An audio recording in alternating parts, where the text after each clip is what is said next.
Man, that documentary. Phew, was that shit something? I'll tell you what. Right off the bat, dude came out and said that. Oh, I even bought something from the doctor. You know, a little something, something. You know what he meant. You know, didn't know that he friggin' told Hulk Hogan to go on Arsenio Hall and just admit to the friggin' steroid use. What Hogan did, decided to go in for business to him for himself, and decided to just deny it. after, oh, after he was originally named in a like a lawsuit or something, he was named by a doctor that he was prescribed pills by that doctor. So, or the pill, but syringes or the um. Thought it was interesting. Thought it was very interesting. I did not know that he was until he was like 12 years old. He only lived with his mom in a trailer park. I did not know that. I just thought it was. I thought he was maybe throwing people off a little bit. You know, when he said that. Oh, he didn't know who his dad actually was until I mean, like, how the hell do you not know who the fuck your last name is and whatnot? So, but learned quite a bit actually. Learned quite a bit. That he took over the territory. He took over a lot of friggin' territories. A lot of friggin' territories. One of the first guys to ever bring wrestling to national television. That's friggin' huge. Basically a pioneer of wrestling. You know, whatever I knew about Vince McMahon before this, I've now learned a hell of a lot more about him. And with that being said, that doesn't make him any more right for what the hell he did. Stated by that girl over there. I mean, look at all these women that he surrounded himself with. Did anybody actually honestly believe for 1 second that he didn't fuck around? You think he just went in there to work every day and was like, oh, nice to meet you, nice to... Come on. Excuse me. It doesn't change the fact that he is a hell of a friggin' promoter, got wrestling to where it's at. Others may copycat, but will not be able to authenticate. Me and my mama. Yep. Mm-hmm. Turn on my tablet. Turn on my tablet real quick there, boy. Oh, man, it's almost done charging, too. Look at that, bitch.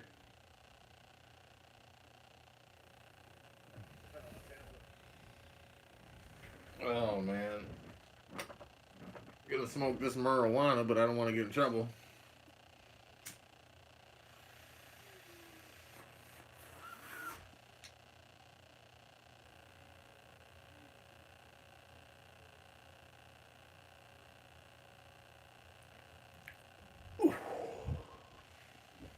Like I said there, folks. The guy's guilty as fuck. It's evident. He's guilty. But it's a good little documentary. And I question, too. Triple H took half of responsibility for that goddamn Montreal screw job over there. So my question is this, simple.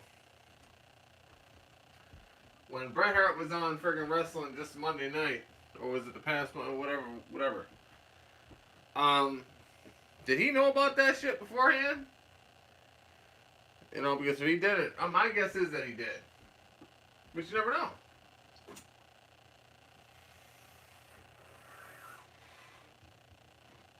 Never know.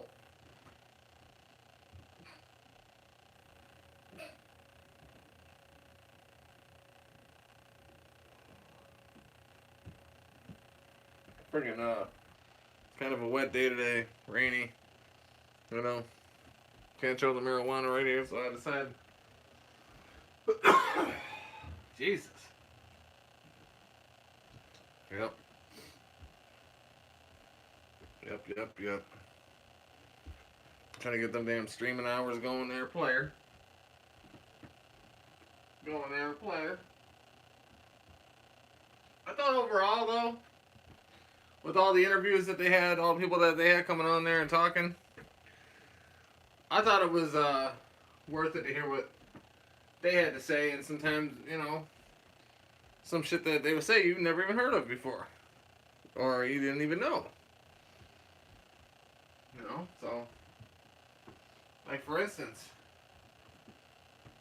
Owen Hart's harness that he used to fall from the ceiling. It was defective.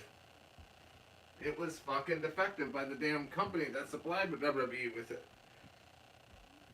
So...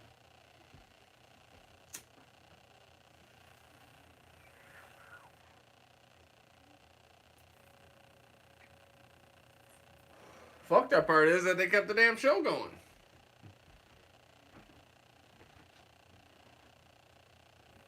You're never gonna be able to find that fucking tape.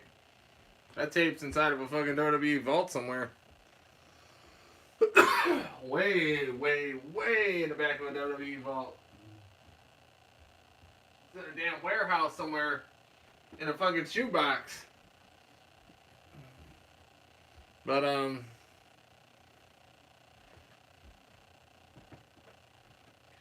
mean, here's another thing. McMahon went over here and was over here. And all these women wrestling for him. Right? All these freaking women wrestling for him. And people didn't think for a minute, oh man, they're getting hotter and hotter and hotter by the damn minute. You know, and they didn't think that, oh, he's putting himself in these freaking stories that are having him kiss these women and shit. Like, come on. Let's get real. Put two and two together here.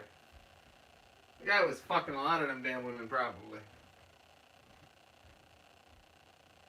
You gotta be shitting me, man. I mean, you know he didn't have no serious self-control.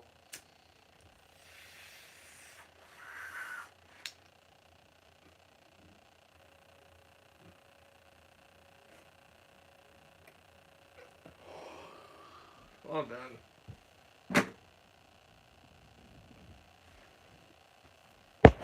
But,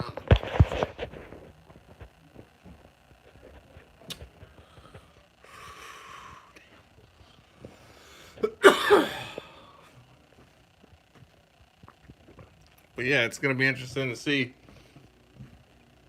Because it ain't never gonna happen, but it'll be interesting. Yes. Miss Kitty? Yeah? What you need? Let me know. Just beautiful. Yeah.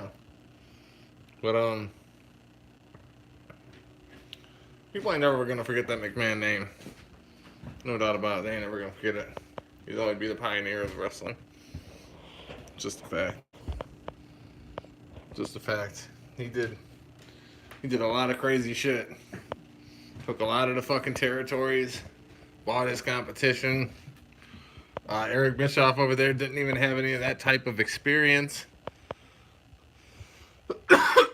When he was booking. Or I'm sorry, when he was the president, whatever he was, maybe he could have been booking WCW. And then once I think WCW got the friggin' lead on them, what they decided to do was they just turned themselves into a damn shit company. Some fucking, like, basically, like, modern day AEW. And that's another thing. I don't get what people see in that company. Does anybody get excited for that company? Like, is there anything that literally sets them apart from WWE? Rather, now I'll tell you a big one that sets them apart. Less fucking injuries. How about less times that we thought that somebody was gonna freaking die on TV? You know, like, holy shit. Like, even in the Attitude Era, WWF, you didn't see half this shit. ECW, you didn't see half this shit that these fuckers were doing. These fuckers are out here using real glass. They're trying to... I don't know what's going on, man. And it's like, they struggle barely to crack 500,000 in terms of ratings. So, and it's just that their CEO he's so out of his league, and he's so mind fucked by these people on X and Twitter, which I understand. Whatever, sometimes shit gets to you, but it gets way to this fucking guy. Way, way, way to him. You know? What the hell are we gonna do? What are we gonna do? The guy is, I give that company maybe about another 5 years. 5 years. Maybe less. It's not gonna last. It's not gonna last because it seems to me like excuse me. Whenever Tony Khan hears that a couple of good wrestlers that he has are leaving, he loses his fucking mind.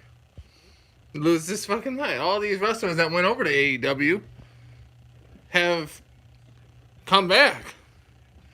And then the stupid ones, one in particular, just went there. So it's like, what the fuck? Why would you go there? Why?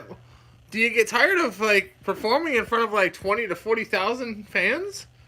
Is that what it is? Excuse me. Because if that's the case, put me in his damn position. See how I freaking react.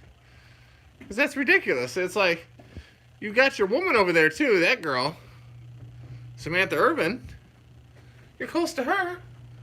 What the fuck? What are you doing? You could be on the road together, but instead you choose to work for the day. Oh my god, I don't get it. I don't get it. He'll be forgotten about in about 2 or 3 months. It'll be all over. He'll eventually be wanting to go back to WWE and realize, oh, this shit ain't all it cut out to be, They'll ruin him. They'll ruin him. They don't know what the fuck they're doing over there. Creatively, or even figuratively, or even common sense wise, they don't know what the fuck they're doing. That's just a friggin' fact, and I'm just being honest. But then again, I'm not a booker. This is just all my opinion. All I'm saying out here is that he's out here using all these guys like they're fucking some kind of goddamn action figures. He damn near had Sting over there killing himself in his last fucking match. Or before that, a couple of damn times, actually. At 60 years old, he damn near was killing himself every fucking match. So, then you got that fucking lunatic over there. What's his name? Darby Allin. Good lord, man. Fucking sake. They need to worry more about creating their character and cutting decent promos. If you got the wrestling down already, you're doing all these high-flying movie moves, whatever, get your promo skills down. That's all. Supposed to be a Mcmahon review, but now I'm going into a full... I don't even follow wrestling really, really like that no more, but it's starting to heat up, and I must admit I have been following it a little bit as of late. But,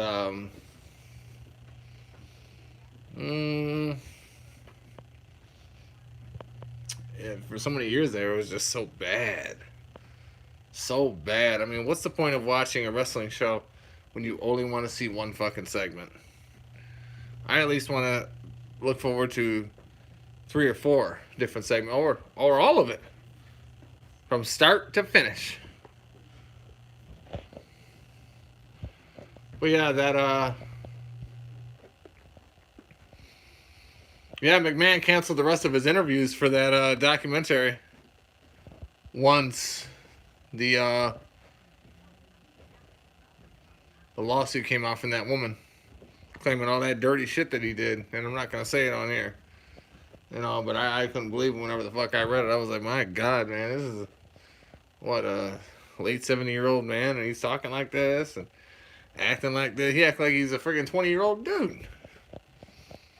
Straight up 20-year-old dude he was acting like. Talking to some probably late 20-year-old chick.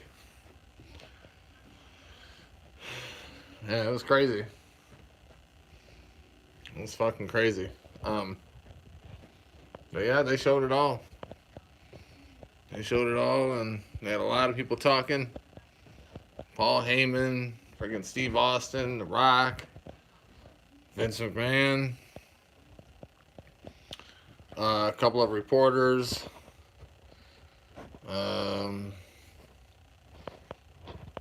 Yeah. Of course, John Cena, but we couldn't see him. Stupid. But yeah, I'd give it a 6 out of 10. To me, it was all right. All right. I only went in there and watched it due to all the hype and. Well, once you hear Vince McMahon wanting to buy the damn shit because of this, it wasn't even really that damn bad. Maybe he said that just to simply promote the Netflix series. If he did, it worked. So, next up is actually the next up Netflix series that I want to see. A lot of people want to see. It's probably Squid Game 2, December 26th. That's gonna be fucking hot. It's gonna be hot, son. Absolutely. And let me tell you this. It's crazy to believe. Literally only got about a month and a couple days. The damn election's coming. Quick. It's coming. Oh, it's coming there, son.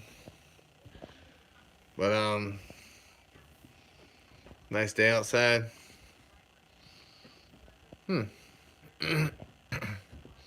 17 minutes. I'm gonna shut this thing off. And yeah, thanks who's checking it out. Once again, McMahon series, 6 out of 10. I think to those people who haven't really watched it or know of the character and the person, check it out. But those of you who are hardcore friggin' fans who have followed this shit and the lawsuits and been watching for friggin' 30 years, you already know what the hell to expect. I mean, this shit went all the way back to Hulk Hogan. Yeah, he was on there. He didn't know if Andre the Giant was going to let him pin him at friggin' WrestleMania 3 and shit. And this is a lot of interesting shit that you learn. A lot of interesting shit. But, yeah, thanks, guys, and be uploading some more.